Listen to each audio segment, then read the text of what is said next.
So we are ready to get started here with our Road to CIM webinar, Nailing Your Fueling and Hydration. My name is Scott Abbott. I'm the Executive Director of the Sacramento Running Association. We're the organization that puts on the California International Marathon, and we're just 2 months out from the California International Marathon, the 2024 California International Marathon. So sorry for any anxiety that may be causing everybody. As the organizer of the event, it causes me just as much anxiety. So, but we know what an important event this is for all of you and all of our participants, and how much effort and how hard you guys work to try to achieve something great on the streets of Sacramento in December. And we work just as hard to try to make sure it is an appropriate platform for achievement. And part of that is this Road to CIM programming. We want to try to provide, our goal is to try to provide you with information and resources and education to really make that road as smooth as possible to your achievement that you're trying to achieve at the California International Marathon in December. And our topic today, fueling and hydration, is probably, if not one of the most important stops on that road to CIM. Such an important topic. Obviously, training is paramount in your preparation.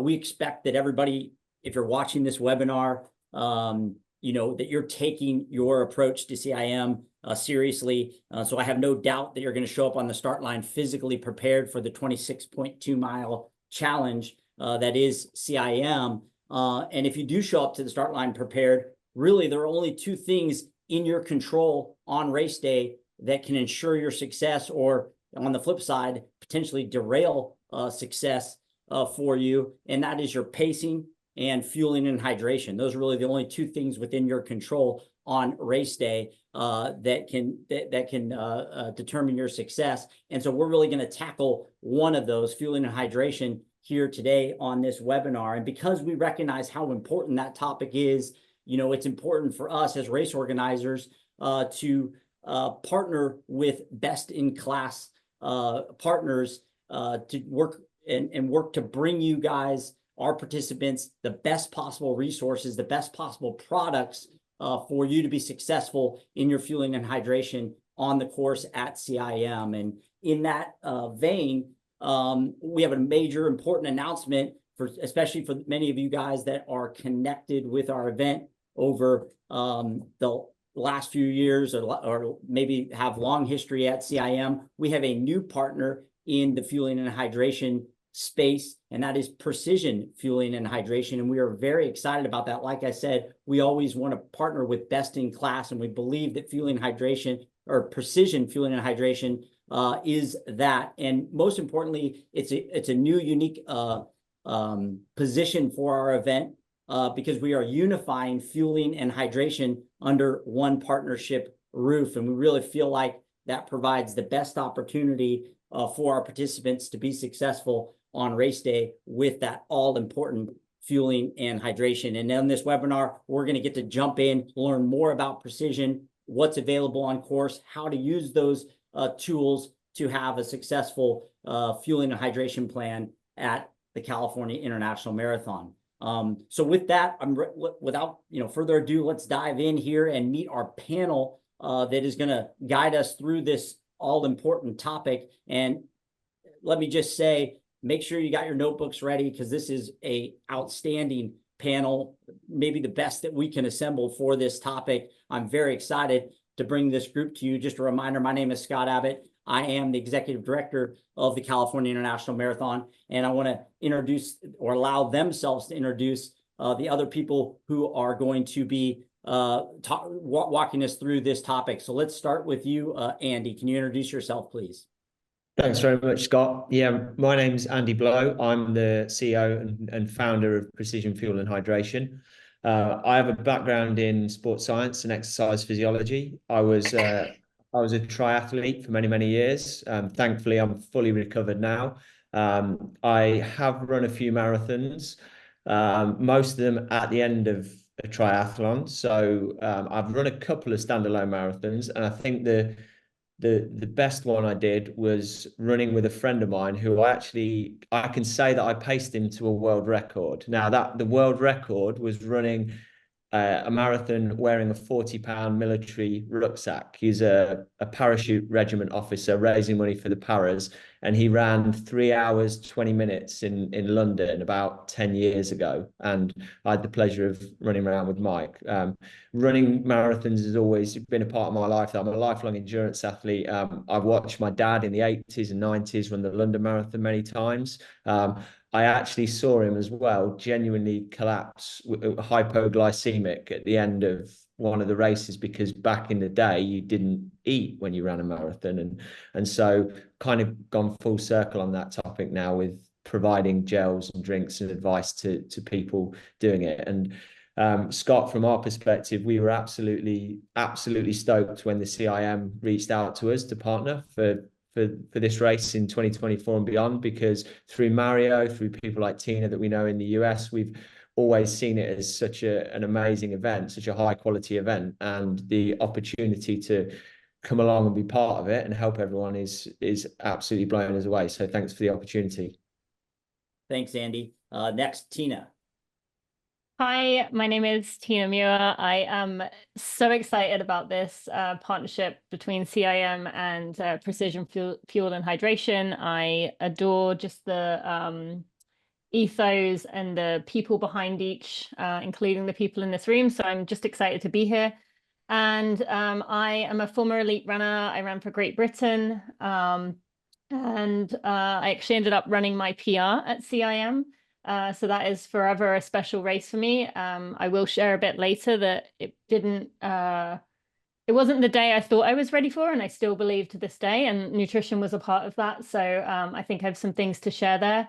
Nowadays, people may know me more for my work in sustainability and running, working with the major marathons. New York, Chicago was there at CIM last year.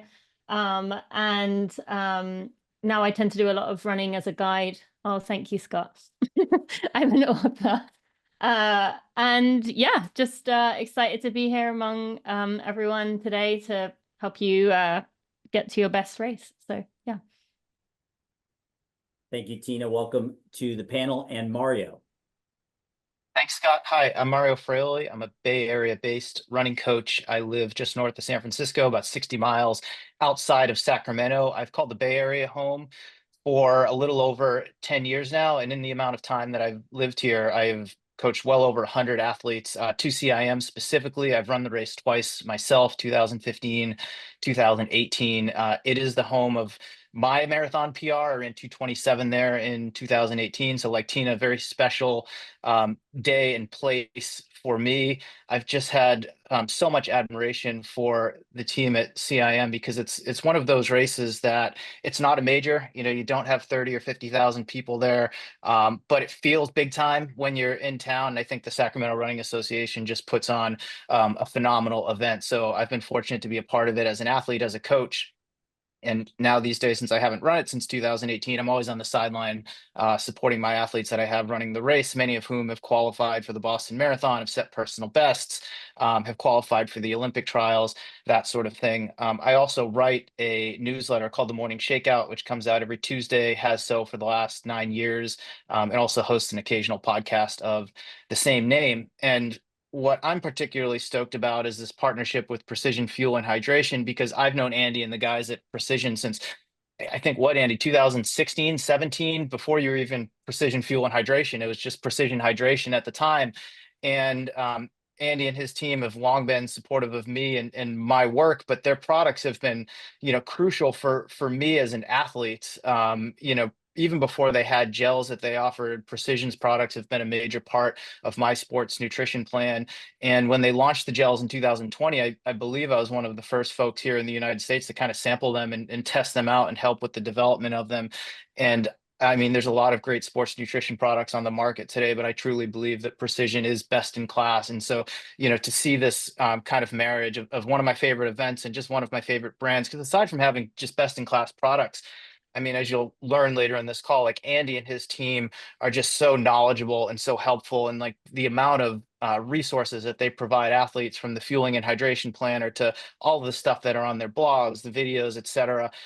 Whether you use their product or not, are going to give you the information that you need to put the right fueling plan in place for yourself. So I'm stoked to be here and excited for this chat here today. All right. Thank you, Tina, Andy, Mario. Like I said, a loaded panel here. So much great information. And again, welcome to everybody here that has joined us at this webinar, Nailing Your Fueling and Hydration at the California International Marathon. Just a couple of housekeeping notes for those of you guys on the webinar. Make sure you keep yourselves on mute.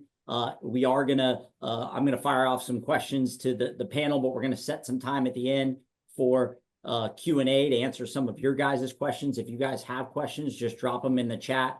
If they're quick ones that we can answer, we'll try to answer in the chat, but also I want to throw them out and let the panel answer those questions for you. So I'll definitely set time at the end for those questions. Again, thank you guys for joining us. So let's dive into this topic. Let's start just with you, Andy. Maybe let's start at like kind of the 500-foot view of the topic, and just what are kind of the key things that folks need to know from like a race nutrition standpoint during a marathon specifically, just kind of the high level things, and then we'll kind of get a little more granular from there. Yeah, from a high level point of view, Scott, you need three things when you do any endurance event. A marathon being a great example, and they are carbohydrates for energy. You're going to need some water, some fluid to replace something you lose in your when you sweat, and you might also need some electrolytes, some sodium, to replace some of that in your sweat. Now, I would say in a marathon, there's a very strong hierarchy of needs there, and it is in that order. It's like carbs first. That is what you need primarily to run a marathon, because hitting the wall and glycogen depletion, it used to be thought of as almost an inevitability when you're running a marathon. People would have all these stories of what happens between mile 20 and mile 23. If you watch certainly professional marathoning these days, that is a very rare occurrence to see the wheels entirely come off. Usually the wheels come off these days because people are pushing the pace rather than because they're not fueling at the front end. But I think that information and the practice of that still has a long way to go in kind of disseminating back further into the pack. At one point in time, it was definitely true that, as I alluded to in the intro about, when my dad was running, it was seen as sort of almost, antithetical to eat when you were running. And certainly you were encouraged to try and go as deep into a marathon as you could without consuming anything. There's a huge fear of GI distress and getting a bad stomach or being sick. And I think attitudes to that have changed very, very significantly in the last 10 or 15 years. So when you're thinking about what you might want to take in a marathon, it's carbs first, some fluids, maybe some electrolytes. Great, thank you, Andy. And then Mario, as they try to figure out specifically their personal needs, like the numbers, how many carbs, how much fluid, that personalized thing, what are the best way to kind of dial in those numbers for each of the participants? Yeah, so it's a process, and I think it's important to recognize that you're not going to figure that out right away and then sort of set it and forget it. Some people might be able to, but most of us are going to have to experiment a little bit. So what I have my athletes do, and I helped Precision to develop this, but they have this fueling and hydration planner, which I think has been linked in the chat. I would start there, because you'll start by putting in your information, your age, your weight, what you hope to achieve at the race, answer some basic questions about how much you sweat, how salty your sweat is, that sort of thing. And they'll help you to ballpark, like kind of an idea of how many, here we go, it's right on the screen now. Get your free personalized plan. Ballpark an idea of how many carbs per hour you should be trying to get in, how many ounces of fluid per hour, maybe like roughly how many milligrams of sodium that you need to be getting in. And I think that's a good place to start. And what I encourage people to do from there is use a lot of your long runs, those key marathon sessions, as kind of, dress rehearsals. And dress rehearsals are an opportunity, to practice that, practice using the products that you plan to take in on race day. Practice taking them at the frequency that you're going to take them on race day. If you're someone who's not had a lot of extensive practice fueling, like starting maybe on the lower end of the range and seeing how you tolerate those things at 20-minute intervals, anywhere from 30 grams an hour to 60 grams an hour to maybe 90 grams an hour of carbohydrate, same with fluid. But I always have people start kind of on the lower end of the scale, see how they tolerate it, see how they feel. This is why a training log is important, taking notes, that sort of thing. And as you progress in training, maybe adjusting that, saying like, oh, I did okay taking 50 grams of carbohydrate an hour. Let me see if I take 60 to 70, if I notice a big difference, in terms of how I perform, how I recover, how my gut tolerates those things. So I think it's using that planner, if you don't have an idea already of roughly where you should be, just kind of given, again, like what your goals are, your body weight, like some of your physiological parameters, and then just adjusting from there. So by the time you get to race day, you have a pretty solid idea of, okay, this is what I'm going to take, this is the frequency that I'm going to take it at, and I know that if I do that, from a fueling and hydration standpoint, I'm going to set myself up pretty well. Thanks. And just, I shared my screen there because I actually, in the chat there, you can see that there's on our website is linked, on the event website is linked to that personal fueling and hydration planner. I went through it myself. Those were my numbers I put up on the screen. So I encourage you guys to dive in on Precision's website or CIM's website, look at that planner, help you dial in those numbers. And that can really help you build that plan. And then, as Mario said, practice it in your training.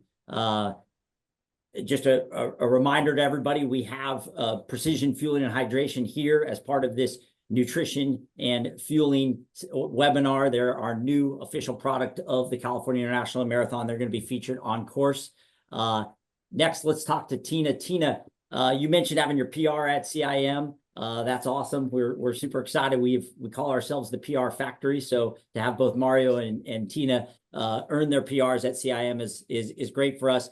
Tell us a little story about that. You mentioned, you kind of teased it a little, that maybe wasn't going 100% as planned, but talk to us a little bit how you fueled at CIM and how that day went for you as it relates to fueling and hydration. Well, first, it's funny, Mario mentioned earlier about knowing Andy back in 2016, I think you said, which was the year I did run my PR at CIM. And so now I'm like, that would have been just perfect if I'd have known at the time, but I did not know them back then. However, I'm going to go into a bit of a story and then it'll relate to it. When I did first come into contact with Precision Fuel and Hydration, and they had me, figure out my own numbers, use that fuel and hydration planner, the numbers it came out with, as I was preparing for my first ultra, I did a 50-mile ultra in 2023. The numbers it came out with astounded me. It was more than double what I was used to having. And I could not believe how to me, it seemed like a massive thing of, wow, I have to take so much more than I ever did before. And so naturally I started to reflect back on the times I had run previously in the marathon. And so even though I did finish 4th at CIM that year, this was before super shoes, so the times were significantly slower back then. But even though I did finish 4th that year, I just feel like I didn't get close to the time I felt like I was ready for, that my training indicated. And now I kind of have to live with the fact that I know my stomach can handle the carb amount, particularly that the planner gave me that I used for a 50-mile ultra. That's 9 hours of running and my stomach handled 9 hours. So I know it could handle 2.5. And I now have to live with the fact that I left that time on the table by not taking enough carbs, by not understanding electrolytes, I didn't know any better. Of course, I couldn't have done any better if I didn't know. But that is the beauty of this webinar right here, and the beauty of the planner is that it will tailor it to you. And so while I feel like I left time on the table that I won't know if it was hydration or fuel or just something different missing in my training, I think it's such a gift now that we have this opportunity to help you to get to what you need. And so I wish back then I had access to these resources, because I would have used them, and who knows how much it would have changed things. So, I mean, Tina, you're talking about a kind of an important point. I think that that a lot of us recognize in our running, and I'm sure a lot of the people on the webinar, when you really start to dive into optimal fueling and hydration, a lot of times those numbers are a lot higher than what you're used to or what you would expect. And so, Andy, if those numbers are higher than people expect and they're needing to take in more carbs, more hydration, more fuel during the event, kind of what are kind of the strategies to be able to do that? Yeah, that's a really good question that Mario and I have talked about a lot in the past, because I've got a bit of a hypothesis that runners in particular don't like hydrating and fueling during runs. And I think it's legit, because a lot of the time your sessions are maybe an hour, 90 minutes. And most of us know if you're fit, you can run an hour unless you're in extremely hot conditions or unless you're going into it under fueled, you're going to run an hour easily with nil by mouth approach. And so if the bulk of your training as a younger athlete and as you start in the marathon build up, if most of your sessions you can get away without fueling and without hydrating, you just don't get used to the concept. Whereas for someone who grew up as a triathlete and a cyclist, you're often out on the bike for 3, 4, 5 hours. You have to eat and drink, and it's very culturally normal in the sport to do so. So you kind of get that natural practice. So what it comes down to is practice. It's like anything with physiology. If you want to run 7-minute miles at CIM and at the moment you're struggling to hold 8s, then you've got to work slowly towards it. If you want to hit 75 grams an hour and at the moment you're struggling with one gel, which is about 30 grams of carbs an hour, then you can't just suddenly throw all of that at the body and expect it to cope. You've got to be gentle and incremental and start to build it up. And I think that the point, there's 2 points probably. There's building up a kind of fueling simulation and hydration simulation type approach in your longer runs, because most marathon training will have you doing at least one big run a week. Usually for those of us that work, it's on a weekend, and in that run I would always, in this last eight weeks or so, I'd be practicing not only my pre-race fueling a little bit with breakfast and things, but on the run itself, even if that run is only 50, 60, 70% distance or intensity of the actual race, I would be fueling it exactly as if it with what I want to hit in the race. So trying to, and if those numbers are a bit low, nudging them up each week. The other thing that you can do as well, I think, is pick out a couple of other harder training sessions in the week. And even if they're only an hour long, make sure you're having a couple of gels, make sure you're having some drink on the run during the run itself. You don't need it to get to the end of that run, but it's going to do 2 things. It's going to make sure that you're getting your body and mind used to the feeling of taking it in and digesting it when you're running at pace. And also the secondary benefit is actually you might find it helps you recover better from those sessions. So I actually did a pretty chunky interval session run myself this morning. It was only an hour long, but I had a caffeine gel before I started, and I had a gel at 25 minutes into the run, even though I feel like I didn't need it, and I didn't objectively need it, but because I want to use that in my next race and I want to make sure I'm ready. And actually it does help me to recover a bit later in the day. So then you feel like, okay, well, maybe I'll be able to run a bit harder tomorrow. So I would say, figure out where you're at, incrementally build it up, and don't neglect some of these more short and moderate runs with a little bit of fueling practice, and that'll get your body and mind used to it. Yeah, I think it's great. So basically you're training, your gut to be able to handle this injection of carbs. And like you said, for most runners, they're operating in a world that's less than, in most sessions than are needed. So it's about training it for that longer bout on race day where you're going to have to be taking it in regularly. Mario and Tina, do you have any, tips and tricks that you've used either with your athletes that you're coaching or yourself in workouts of how you've kind of practiced and simulated kind of that fueling? Mario, let's start with you.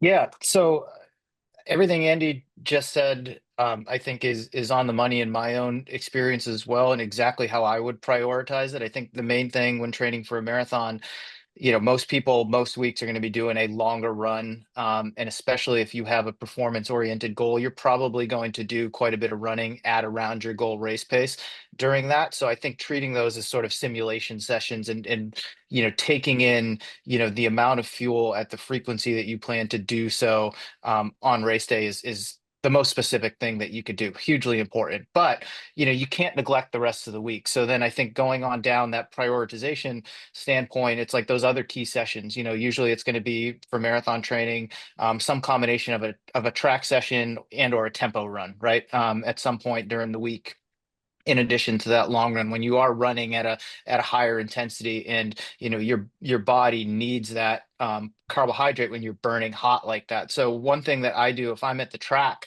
I'll often have a bottle of fluid at the track, carbohydrate fluid, pH. I say pH because they used to be precision hydration, but PF&H 60, like mix in my bottle at the track. It's a carbohydrate drink, and I'll sip on that, sort of between intervals. And that's during the workout itself. But beforehand, I'm making sure that I'm giving myself enough time that I can have like an easily digestible carbohydrate rich breakfast. And even if it's not like a true breakfast in the sense of like, oh, I'm having a toast and a banana or something, oftentimes that might just be sipping on precision fuel before I head out. So I'm making sure that I'm just well stocked from a carbohydrate standpoint, because as Andy said, like, you're training your gut, but you're also training your mind to say like, oh, I need to take this fuel in.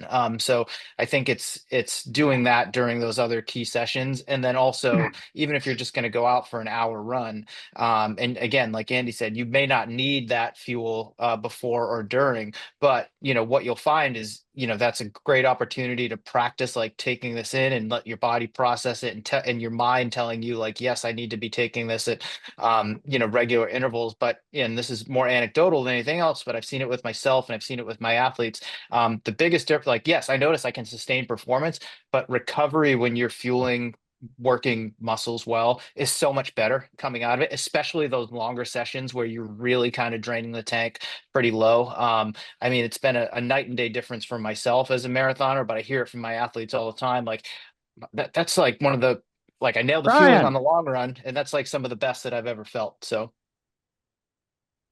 Great. Thanks, Mario. And Tina, any tips that you found even like out on the roads?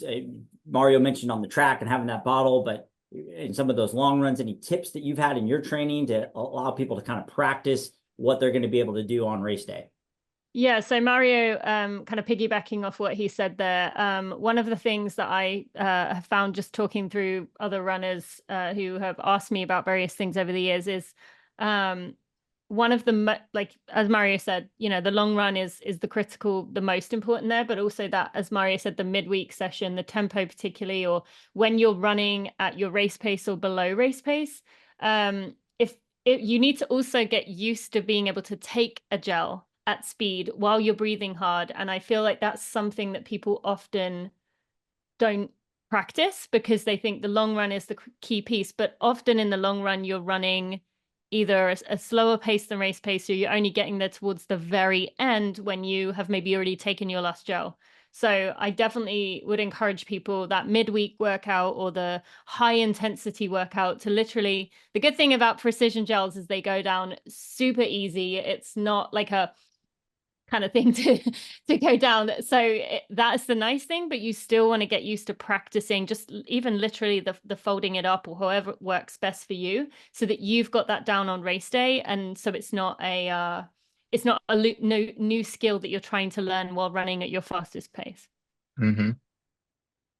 Yeah, no, so that's great. And actually, maybe Tina, continue on that. Any like the tips for like just the logistics of grabbing gels and getting them down. You talk about folding them, or even the cups and how to take water on the run. I mean, there's the like, hey, I want to practice and train my gut, but also just training the actual mechanics of it. Are there any insider tips from two very successful runners here, or all three of you guys for that matter? What are kind of the aid station tips and tricks there?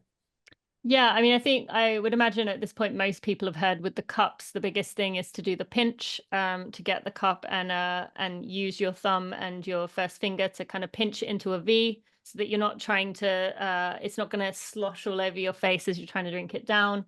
The biggest thing I would say is sometimes we can be in such a, I don't want to lose time. I want to stay on my pace. I've got this specific thing I'm trying to hit.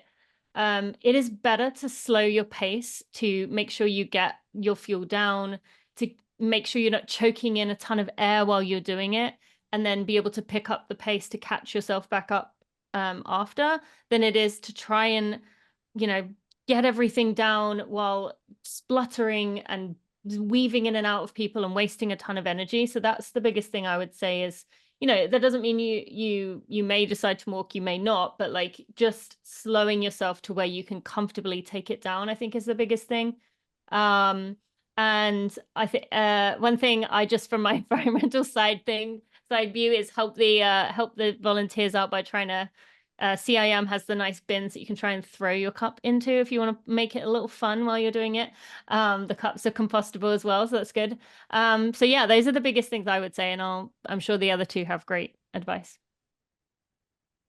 Yeah, I think that's great advice, especially the slowing down. I think as marathoners with performance goals, especially at a place like CIM, where so many people are trying to run a personal best or get a BQ or OTQ or whatever it happens to be, where every second does count. I promise you, just taking a couple extra seconds to make sure you can get the cup, make sure you can get your fluids down consistently throughout the race. You'll make up those seconds and then some, because you are going to be keeping your tank topped off throughout and you're able to sustain your pace, versus you didn't end up getting anything down because you were in a rush. And that's where you're going to, hit that wall toward the end and bonk. And you start losing 30 seconds a mile, a minute a mile, and you're not going to be able to make that up. So I think that's huge.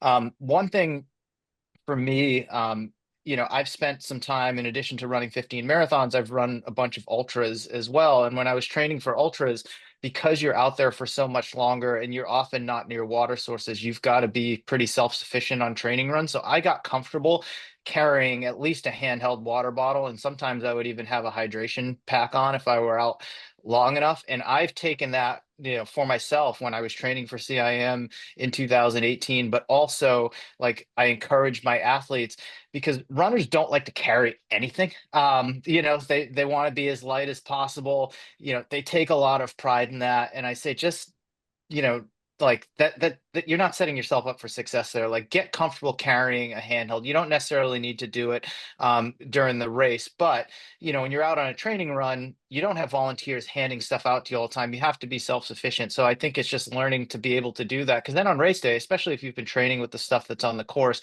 you can run a little bit lighter on race day. That's going to feel good. One thing I encourage, and I've done myself, and I encourage my athletes to do, my number one like fueling hack for racing a marathon, is to actually start the race with a handheld bottle, even if you don't plan on carrying it the entire way, because you are able to avoid some of that congestion at those early aid stations. You can kind of get ahead on your hydration early on, and that seems to be beneficial. There can be calories in that, and you just kind of get off to a good start, because as we know, even if you're doing things well, as you get toward the end of the race and you're tired and maybe you miss a fueling opportunity, or your stomach is a little bit unsettled, if you've gotten off to a good start and you're not in a hole by the time you hit halfway, like that can be huge too. So those are just a couple of like training tips, like tips during training, but also like during the race itself, that I think can set you up well in this regard.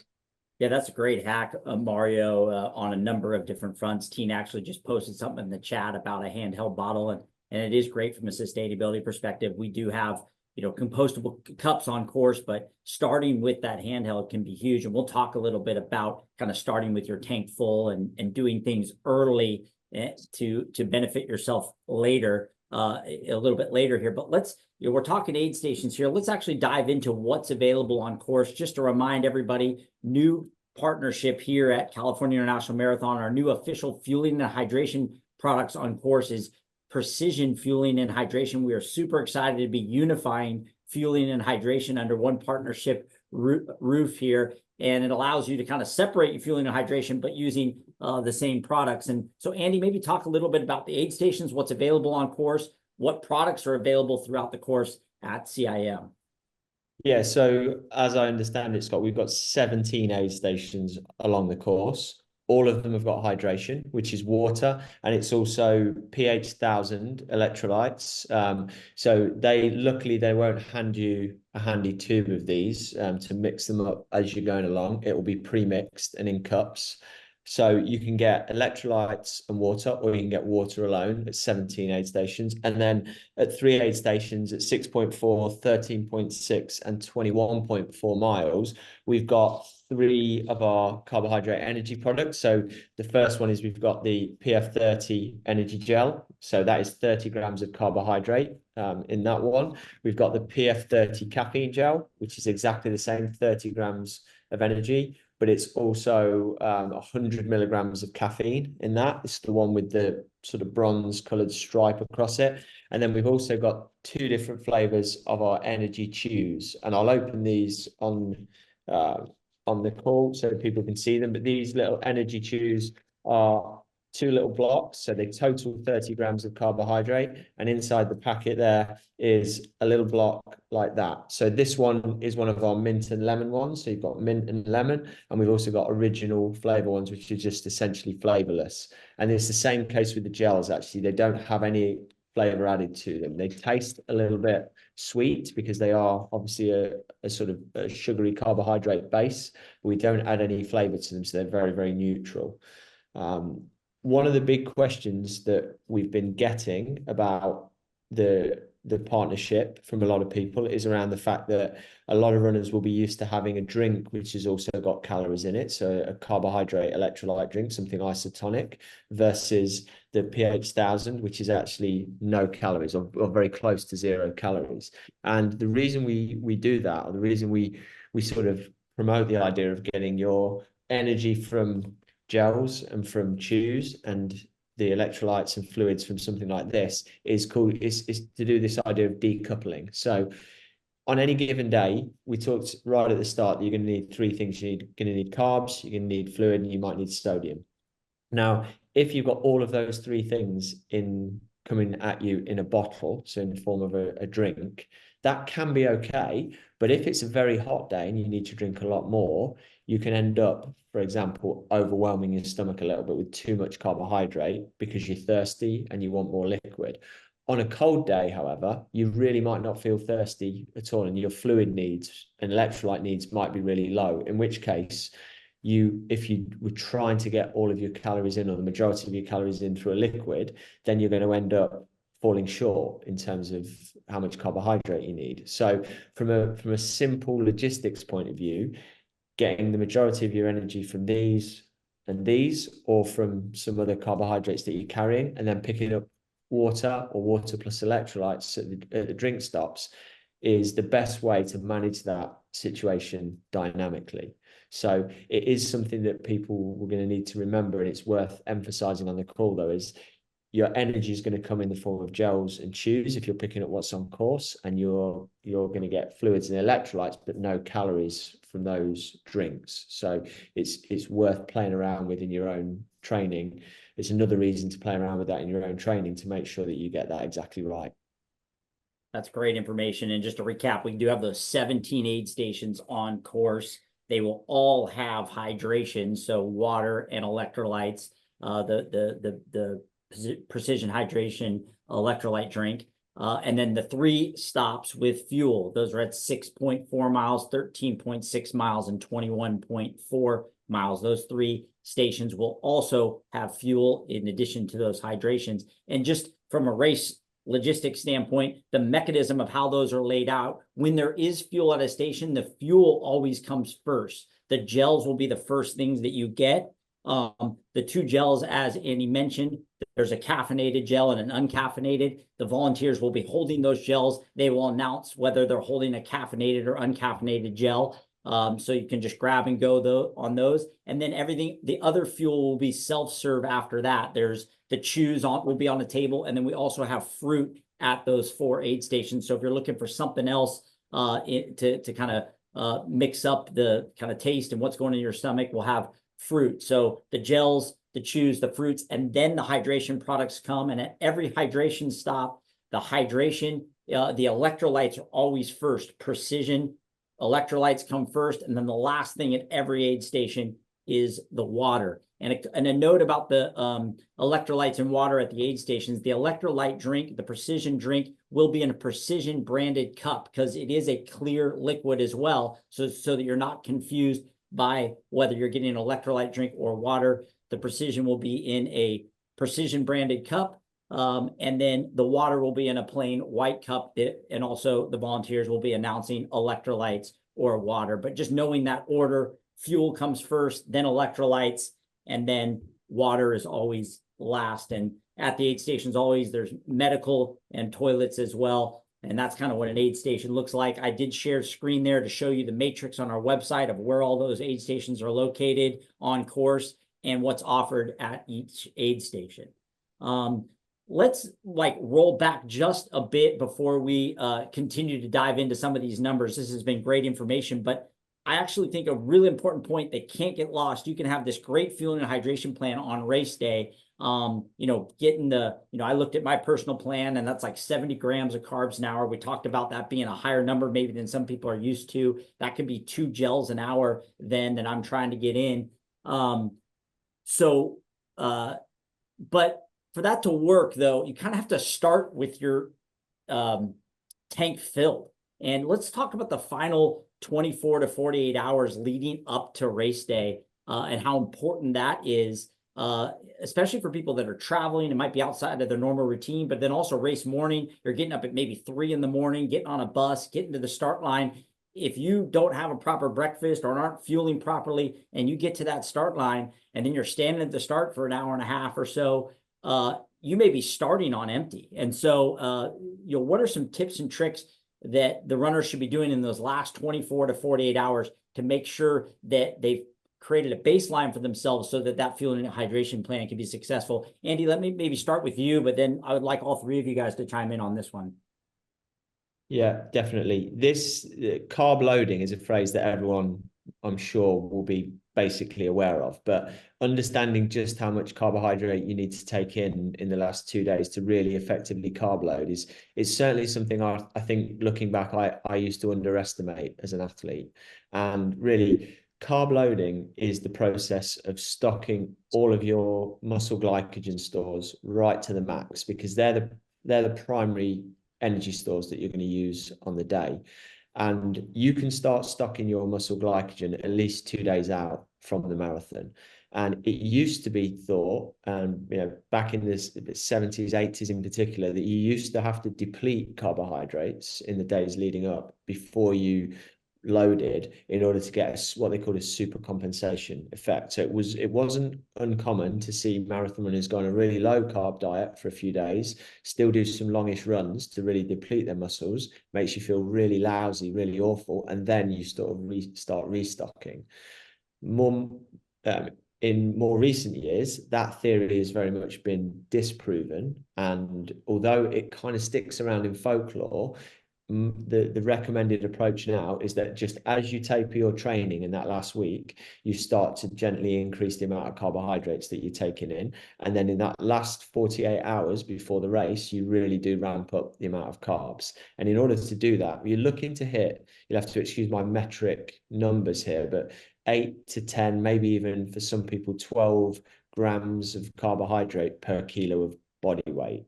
A kilo is 2.2 pounds. So it's a lot of carbohydrate. For me, it's if I'm hitting 10 grams of carbohydrate per kilo body weight, that's over 700 grams of carbs per day in those last 2 days. And when you start reading packets and you start looking at food and seeing how much carbs are in there, that's a really big pile of food to get through in 24 hours in front of you. So usually the best approach is that a lot of people who run take their health pretty seriously, and we'd want to eat a varied diet. But in those last 2 days, you really kind of go back to, if you've got kids, you know this, you want to eat like a toddler, really. It's like beige carbohydrate food, no vegetables or very few, not no protein, but starting to reduce the amount of protein, reducing the amount of fat in the food, and really going for sort of beige carbohydrate foods, because they are the things that are going to be digested easily without too much fiber, without too much fat to slow digestion, and they're going to get into the muscles and really stock you up.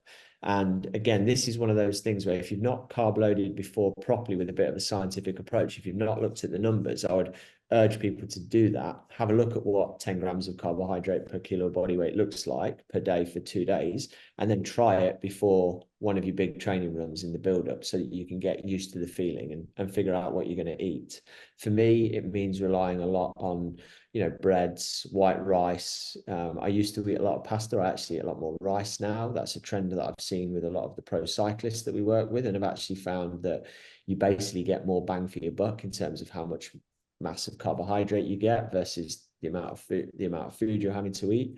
And it does feel a little bit uncomfortable. It can leave you feeling a little bit bloated. But yeah, loading up on those 2 days before is another insurance policy against blowing up in the later stages, alongside a good fueling strategy in the race. With hydration before the event, I would say don't be fooled into thinking you can kind of super hydrate in the days before. You're going to be eating more carbohydrates, so you will want to, and you probably should, drink a little bit more water with all those extra meals that you're having and those snacks that you're having. You're going to want to take on a little bit of extra water, but you can't store water like you can store carbs. Your kidneys will kick in very quickly if you overdrink water, and you just start to pee more. And there's been this kind of awful mentality for a long time with athletes that they want to be seeing that when they pee, it's clear in the days before race, because that way they think they're really well hydrated. But actually what that's just your body telling you is you've put too much water in. It's flushing water out, and it's taking electrolytes and minerals with it. There's a really fascinating study that was written a few years ago before the start of the Spartathon in Greece, which is a long ultra marathon. It gets very hot. And they took blood samples from athletes on the start line, and they found that about 10 or 15% of them were showing signs of hyponatremia, which is where you've diluted your blood electrolyte levels down. And the authors concluded there was only one reason for that, and that's that these athletes were kind of paranoid about hydration before the start and were pre-diluting themselves by drinking too much water. So that doesn't mean you don't want to drink a little bit more water than normal. You do, but the phrase there is a little bit more. And then to really top off your hydration tanks, you can drink a very, very strong electrolyte drink the night before the race if it's an early start, and another kind of 16 ounces of something pretty strong about 90 minutes, 2 hours before the start. What that does, having the extra electrolytes, we've got pH 1000 on course, but we have a product called pH 1500, which is good for this. It's 1500 milligrams of sodium per liter. The extra electrolytes in it go into your stomach, into your gut, get pulled into your bloodstream. They pull water with it, and it holds it there. So it expands your blood volume without causing you to need to pee. So temporarily, you can boost your blood volume a little bit. You can be a little bit better hydrated from doing that, but you can't do that for days and days beforehand, because your body will just self-correct and you will just end up peeing more and losing it. So carb loading 2 days out, really maximize, reduce fiber, reduce fat, reduce protein, and then fluid, normal to slightly elevated levels, except for that final top off. And the most important one of those is the morning of the race, 16 ounces of a very strong electrolyte drink. And that should get you to the start line in good shape. That's great information. And Tina, also maybe you can talk a little bit about just like that hour or so before the race, the logistics piece, getting on a bus, getting out to the start line, the things you can kind of do, kind of in those last 60 minutes to make sure that your tank is full. Because if we're talking about, your first gel stop is 6 miles into the race, and if you had your last breakfast when you left the hotel or whatever at 4 a.m., that could be 4 hours. So before that kind of fuel. So what are some things you can kind of do in that final hour? Yeah. Firstly, I just want to add one point with having been from the UK and living in the US, just to count everything Andy said, I agree with, just with knowing Americans. That doesn't mean you eat so many carbs at every meal that you feel like, oh, I don't feel good. That doesn't mean that you just like stuff down things constantly in the name of carb loading. I have seen many people do that. And I did that once and could not poop the morning of the race, could not really eat during the race because I just felt so uncomfortably bloated. So just a note on that.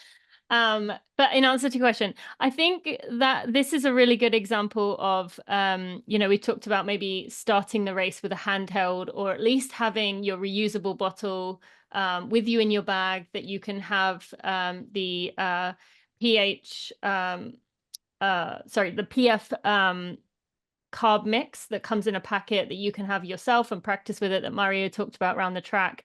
You know, if you are sipping that on the bus, obviously there's a line of where if you're on the bus, you don't want to need to pee and be sitting there, and we've all done that before where you're like desperate to pee, but that is a way that maybe you can make it a bit more concentrated and get some fueling, get some hydration. That pack has both hydration and fuel. And so I would maybe take that, keep sipping it as you are in that final hour or so before the race, then you can put it in your bag. Scott, you do have a check bag at the start, right? Can't remember. We do not. You do not. that. Okay. So then that would be the carrying it with you. We do not. So yeah, so you could carry it with you in the early part of the race, hand it off to someone that you know when you get to that point where you see them, and then you know that you are starting and beginning the race topped up, and that's where that flask I recommended in the chat, I would say that comes in handy there. So that's probably what I would do. Yeah, and I think, Mario, you touched on it earlier, like that early fueling, how important that is. Maybe people start races, they're not thirsty, they might not be overly hungry because they're just starting. The first 4 or 5 miles usually of a marathon, probably should, if we were talking pacing, should feel very comfortable. But the importance of that early fueling, maybe you can spend a minute or two on that, Mario.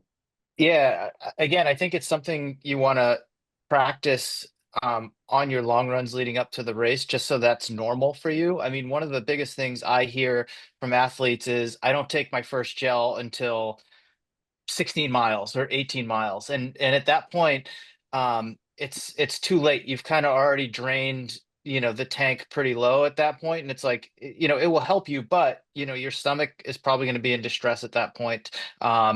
You might not be able to get too much down after that. So I think it's just starting early. And like, for me, I'm very big for consistency's sake of just being on a schedule. So often with athletes, like, just to keep things simple, we'll do a gel like every half an hour, which is about 60 or so grams of carbohydrate. And it makes it easy because you're like, all right, I'm fueling at 30, 60, 90, 2 hours, and so forth. And then that's just from a practice standpoint. And then if their needs are higher or they're trying to get more, we'll start upping that frequency a bit and try to go every 20 minutes, right? So then it's like 20, 40, 60. And I think it's just, you want to be a clock in that way, because that way you're not thinking about it and wasting too much cognitive energy. You're just kind of like on a schedule. But I do think you want to start from the very get-go. For me, like, one thing that I've done, and I've worked with Andy and the team on, is like, for me, like, I will be, the morning of, like, I will we'll call it like preload with the electrolyte. Like, I'll have that like with my breakfast early on, and I might be sipping water up until the start. But I'll take my first gel about 15 minutes before the start of the race, and then I'll be on that schedule that we talked about as the race goes on. But you kind of start early and often, because you're not, you want to start with a full tank and try to keep it as close to full, or at least half full, as you can throughout the race. But if you wait too long, you're just going to be in trouble, and that's going to be a hard hole, I think, to dig out of. One thing I'll add is, just especially with CIM, it's a 7 a.m. start. You've got to be on the bus fairly early in downtown Sacramento, or at one of the spots to get out to Folsom. And I think on race morning, I've seen a lot of people who they feel like they've got to get the breakfast down like right when they get up, and maybe that's like 3 or 4 a.m. and then they don't eat or drink anything from then until the race. And it can be this period of like 3 to 4 hours where they're not taking anything in, and that is critical. So I think just planning for that, and again, like, you can't check a bag at the start, but you can carry some of that stuff with you. There are trash receptacles and that sort of thing around the start, so it's like you can discard those things, but I think it's just planning for that period of time between when you get up to when you get on the start line of from a timing standpoint, what you're going to be eating and when you're going to be doing so. Yeah, that's great. I know, like, a lot of people will take a gel on the start line too. And it's funny, like, going back here, I'll share my screen again on my personal plan here. I'll plug the Precision's personal plan. There's my plan. I need 75 grams of carbs an hour, which is, as you said, one every 20 to 25 minutes. So kind of that being that clockwork of taking those, but it even recommends a gel at the start, pre-race, 15 minutes before. So I'm starting topped off. So again, I, just kind of recap on some of this stuff. use the tools that are on the website. These are free that Precision has put together. They're amazing. You get a personalized, planner for your personal needs. Fill that out. You can, it's linked on our website, or you can go to pfnh.com/CIM on their site and just load that stuff in. And if you want to try out the products that are on the course, they have an opportunity to just get a taster pack, and then you can start to practice those and build those into your training. I do want to dive into some of these questions that we have been getting. And if you guys have questions, drop them in the chat. I know we've been kind of answering some of them. And while people are putting those questions in real quick, maybe each of you guys can go through. Let's talk troubleshooting. Let's say things aren't going as planned, or like you said, maybe these gels don't work for some people. They're finding through their training and it's not working, or on race day, they're having trouble getting the gels down. What are some just troubleshooting tips and tricks that can kind of be in your back pocket that you can kind of have when things start to go awry on race day? Andy, let's start with you. I think the first thing to say about troubleshooting is that I've done a lot of long endurance events, and I could count on one hand the amount of them that have gone perfectly from start to finish. You know, most of them you do go through phases at least of not feeling as good as you wanted to. You go, you know, it's tough. What we're trying to do, we're often, if you're performance oriented, you're often trying to tread a pretty fine line with going as hard as you can without blowing up, but not leaving anything on the table. So what I would say is that if things don't go quite right, then the first thing to do is remember that was always a risk, and you shouldn't get disheartened by it, because things can turn around, and you've got to keep your head screwed on and keep staying positive as much as you can.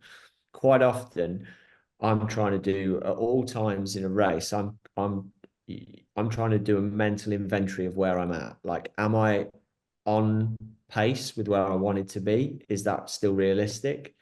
How much have I eaten? How much have I drunk? Is that coherent with my plan? Am I eating more and drinking more? Am I eating less and drinking less? And how is my body feeling as a result? Because you mentioned at the start, Scott, which was really fantastic. You know, this, like, what's in your control on race day? Well, kind of pacing and what you eat and drink. Pretty much everything else is going to be thrown at you.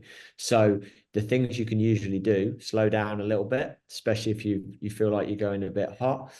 Either use that time to then eat and drink a little more if you feel like you've underdone it, if your symptoms are a bit like thirsty, if you're a bit low on energy, if your attitude to the race is changing, you're feeling like low blood sugar, it could be that you need more. But if you've had an adequate amount, or if you're feeling a bit bloated, a bit sick, if you're feeling like you've had a bit too much, then you might have been on your Mario's clockwork 1 gel every 25-minute schedule, but you might have to back off from that, because today your stomach's not.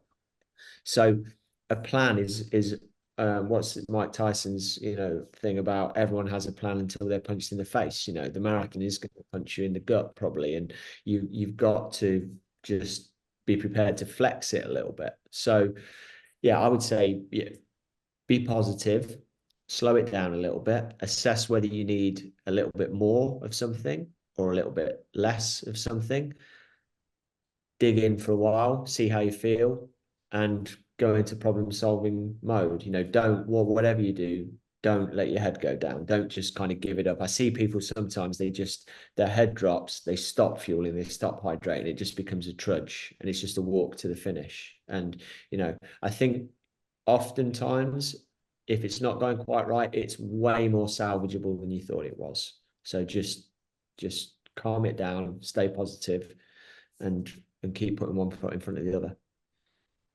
Tina, anything to add on that? Troubleshooting tips from the road from you? I would say similarly that, as Andy said, things are going to go wrong. You are going to have rough patches. And just because your stomach or something doesn't feel okay at mile 17 doesn't mean by mile 19 it's not going to be okay. It doesn't mean you just say, I'm done. I'm just going to walk along it, like to Andy's point. So yes, maybe that means you do push something back, but just, reminding yourself that you knew there were going to be rough patches. And also this is a good time to keep in mind, visualize that when you are visualizing your race, visualize something going wrong, but maybe visualize your stomach not feeling good for a little bit and then see yourself come out the other side of being like, that was really tough, but I feel okay now. I feel good, actually. So, you know, now's a good time to start thinking about this. The only other thing that's relevant, I would say from myself, is just like at times caffeinated gels have, if my stomach is a bit on the touchy side, I tend to stay away from caffeinated gels because I feel like that can make it worse, for me at least. And so practice with the caffeine in the gels if you have not used that before. And if you are having issues with your stomach, then maybe stick with the regular gels rather than the caffeine. Mario? Yeah, agree with all of that. I think the biggest thing is, you know, as Andy and Tina said, anticipating like at some point something is probably going to go wrong, and it may be very minor or it may be major, but you can't freak out. So I think you just have to keep your cool about you. You know, if it is a matter of, you know, some GI distress or maybe your pacing falls off, you can't freak out. I think you just have to stay calm and be present, because oftentimes when that happens, you start beating yourself up for whatever happened a mile or two ago, and that's gone. You can't do anything about it, but a lot of people will beat themselves up for missing an aid station, or, you know, maybe running a mile too fast or slow. So I think it's just be present, because on the flip side, people start looking ahead and they're like, well, if I feel this bad now, I'm going to feel like 10 times worse 5 miles from now. It can turn around. So think about like, what can you do in that moment? Maybe you can't get a gel down, but, you know, can you slow your pace down a little bit? Maybe that helps your heart rate come down, get your breathing under control, and then maybe that makes it easier to take a gel down, you know, later on in the race, or get yourself back on pace, like that sort of thing. So I think it's just a matter of just keeping your cool, and being present, and just focusing on what you can control in that moment, and not beating yourself up for what you can't. Great, thanks. A couple of the big questions here, or a couple questions. Most of the questions we've been able to kind of answer as we go. And again, reminder for people who are watching the recording of this, you can dive into the chat and see those questions. Also, if you have questions and you're watching the recording of this, you can actually ask the questions in the YouTube chat, and we will go back and answer those questions as well. All the resources also available on our website, runcim.org. On the course information page, lays out everything on course. There's a link to Precision Fueling and Hydration's customized planner for the California International Marathon. There's even a link to buy that taster pack. We mentioned that there's also a code for a discount. CIM-24 is that code to get a discount on the taster pack, for you guys to start to sample what's going to be on course at CIM. But questions here about salt tablets, that has come up. Even though CIM is not generally a hot race, let's talk a little bit about the importance of salt, and maybe salt capsules that can help runners. Andy, can you talk a little bit about that? Yeah, so salt capsules, generally the main constituent ingredient of them is the sodium that we lose in our sweat. And definitely in longer and hotter races, depending on how much you sweat and how much electrolyte you lose, they can be a really, really useful thing for people. Like in an Ironman, I would take, you know, I'm a big sweater. I lose a lot of salt in my sweat. And during a hot Ironman race, I would take 2 or 3 salt capsules an hour minimum on the bike and into the run to keep my electrolyte levels up. I would say that during a marathon like CIM, the likelihood that lots of people will need lots of salt capsules is very slim. You know, it's pretty cool to mild conditions. And unless you're out there for a really long time, but then by definition, if you're out there for a really long time, you're not working as hard in terms of sweat rate. So the biggest sweat rates we see are at the front end of the race generally because of the high metabolic output. Then I would say unless you are losing a lot of fluids because you've got a massive sweat rate, you're not going to need a lot of salt capsules. pH 1000, the electrolyte drink on course, is pretty strong. So a regular sports drink like a Gatorade or a Powerade has about 500 milligrams of sodium per liter. pH 1000 has 1,000 milligrams per liter. And when we do sweat testing with athletes, the average amount of sodium that people lose in their sweat is about 900 to 1,000 milligrams per liter. That's why we've chosen it as being the on-course product, because it's right in the middle of the bell curve. So I'd say there will be a lot of people who want to use salt tablets if they've used them before, and they should absolutely do that if they know the ratio that works for them. You know, they can carry them with them, they can wash them down with water on the course, and then use the gels alongside that to hit those 3 levers of carb, sodium, and fluid. But if you're just someone who doesn't, if you haven't got a ton of experience of needing lots of salt capsules, then using some of the pH 1000 alongside some water, I would say, will be adequate to meet most people's sodium needs. Where we see sodium needs really kick in are in kind of 5, 6, 7+ hour races, especially in really hot conditions. So perhaps not the main bulk of what we're going to see at CIM. Great. And then another question that's come up, and Tina, you touched on it about if your stomach, maybe the tip you had is they stay away from the caffeine if you're maybe your stomach is adverse to it, or you're having a little trouble getting some stuff down. But this idea of caffeine, we mentioned that at the 3 gel stops, we're going to have both caffeinated and uncaffeinated gels. They're the same gels in terms of the quantity of carbs and other items in it, but one is caffeinated, the other is not. They're the same flavor, but this idea of using caffeine, Mario, can you touch on that a little bit from the idea of caffeinated versus uncaffeinated? Sure. Do you want me to take it first? Yeah, Mario, please. Yeah. Yeah. So, I mean, caffeine is probably the only legal ergogenic aid that you could take that is going to help your performance. And again, like I think it's going to be individual because everyone's tolerances are a little bit different. Some folks, caffeine really doesn't hit them much at all. And then others like really feel, a jolt from it, a benefit. For me, and what I recommend for my athletes is if you are someone who responds to caffeine and generally that it doesn't bother your stomach, I save those gels for later in the race. I would still this can go back and forth, but like before the race, like I'm a coffee drinker. I drink coffee before most of my long runs. I don't change that, before a marathon. So I'm getting a little bit of caffeine, before the race. I generally don't take any caffeinated gels the first half of the race. And if and when I do take them or recommend people take them, it is in that second part of the race where typically fatigue is increasing.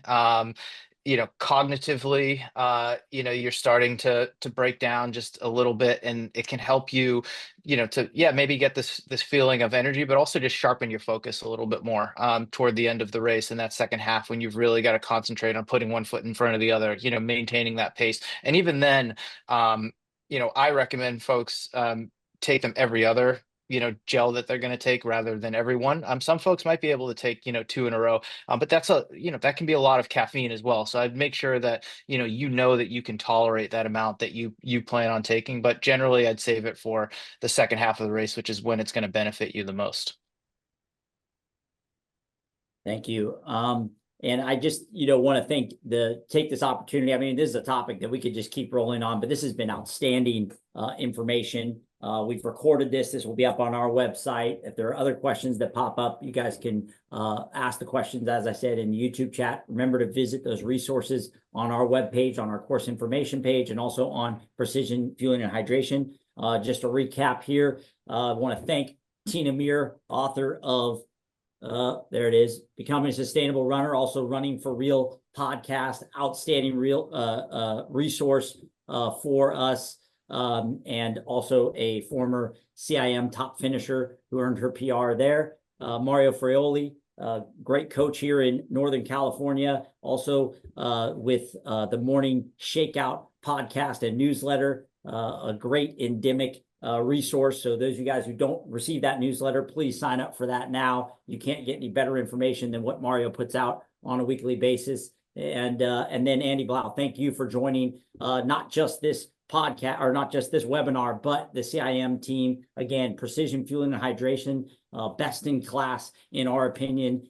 Great opportunity. We've been so excited to bring them to CIM and excited for our participants to get to use Precision Fueling and Hydration on course at CIM to fuel them to great achievements. And again, thank you for everybody for joining us here today. We'll hang around, answer some few questions on the chat, but we look forward to seeing everybody in December at CIM. Stop by Precision and Hydration, Fueling and Hydration's booth at the Expo, and we'll see you at CIM, and good luck to everybody in their training.